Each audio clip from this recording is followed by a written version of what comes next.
Urang yang paling bayar aku tengok, nak aku Jawa, rumah ibu kat urang Aceh tetap je, himbat tetap tengok.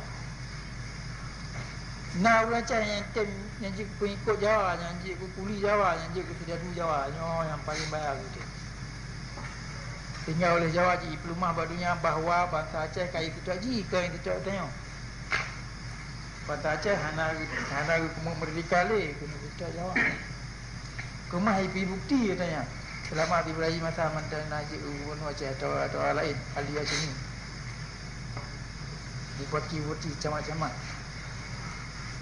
Yo je musuh ni yang paling naik paling rubah. Sebab awalnya ini Jawa itu rumah badunya katanya Aceh. Guru Aceh dia orang yang jatuh tadi. Ya? Bila kebanyakan aku tengok pada tangga awaknya pengkhianat mandu. Dan urun Nanggro begitu pula katanya. Jadi Nabi Adra tu yang jajuk Nanggro, pusat Nanggro ke musuh. Ini orang yang paling baik.